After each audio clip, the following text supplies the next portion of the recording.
Is Brent Venables getting a bad rap? Oh, chat says they want you to do a Miller Moss video, Aaron. Are we allowed? We're doing SEC videos right now, and that's going to be it for the for ACC for now. Oh yeah, because he's Big Ten now. Yeah, I forgot. All right. So Brent Venables, did we get a bad rap? Brent Venables, of course, announced that they are benching Jackson Arnold in favor of what's Hawkins? What's his first name? Michael Hawkins. In favor of Michael Hawkins, who came in the Tennessee game and played better than did Jackson Arnold. And of course, this show, pretty much any college football show, has been yelling about how, you had Dillon Gabriel and you forced him out for the 5-star Jackson Arnold.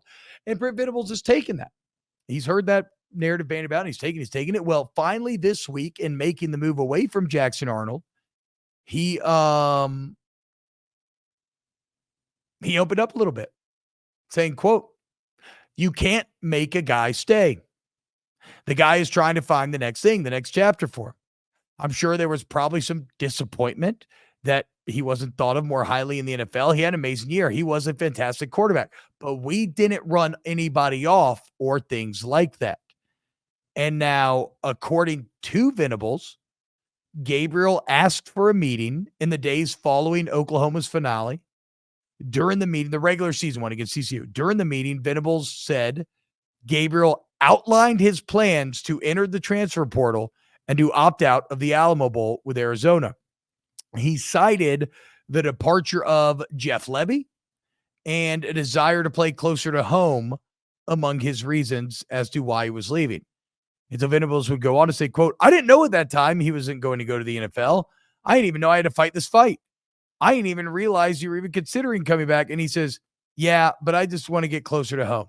We hugged and shook hands. He was a little emotional, and I was. It was all really good and positive. Aaron, is that a bit self-serving? Yes, but that feels kind of realistic to me. Like, I don't know that I believe that Brent Venables is lying.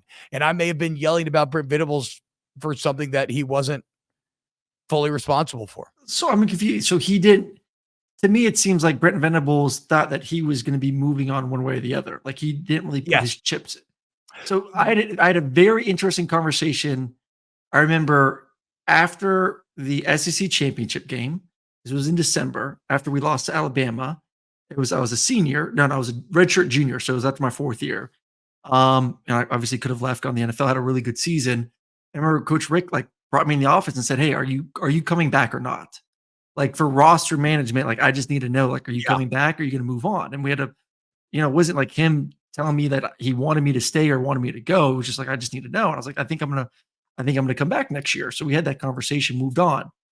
So for a quarterback to have had this season that he had at Oklahoma, beating Texas, middle of the season being the favorite to win the Heisman, getting you to 10 wins, for you not to sit down and have an honest conversation with him about, "Hey man, what are your plans next year?" Yeah. But to play the scenario and I didn't really know what he was going to do. And then he just came to me. How are you not proactive in that situation of trying to re-recruit a kid? So, like, to me, if I'm Dillon Gabriel and I kind of have the feeling like, hey, maybe my coach doesn't even want me here.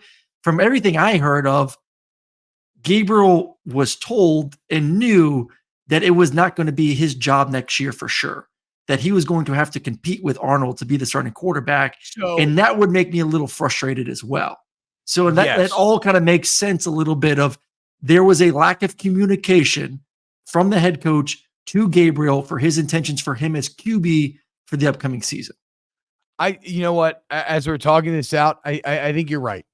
I think this is another classic nuanced situation where technically Venables is kind of telling the truth here. But to your point, head coach has got to be more on top of his roster than that. And even more so, he could have had Dillon Gabriel's back.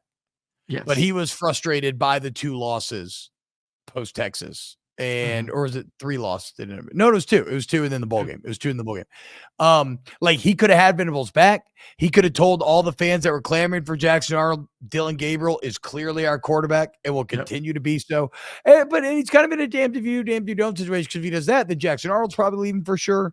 But either way, But he has he to know, like, chose. he knew that, like, he Yeah, made his bed and now he has to sleep in it. true, true. So although he did not run him off, as we've stated necessarily, he definitely did not do everything he needed to in order to Mhm. keep him. So kind of by extension, he did wrong. And I do agree that Jeff Lebby leaving is huge in 100%. in in this whole equation, because all Jeff Lebby's done is get great offensive quarterback play wherever he's been. And Dillon Gabriel losing him, how attractive does Brent Venables look at that point, for a quarterback, especially Yeah, when, like you listen, said, he's from Hawaii originally, going to be closer to home. Nike's going to pay you out the ass. I mean, listen, for Dillon Gabriel, knowing what the roster is gonna look like, knowing what was gonna be lost at offensive line, knowing some of the weapons that were around him, which I don't think were that great last year in the first place, and definitely have not performed well this year. For him, this was the best move possible. You Yeah. went to a better head coach, a better NIL situation, and a team that has legitimate chances to win a championship this year. Dillon Gabriel on Oklahoma this year would not make Oklahoma a contender. They are too bad around the quarterback that even a great quarterback could not solve those issues. So for him, it worked out beautifully.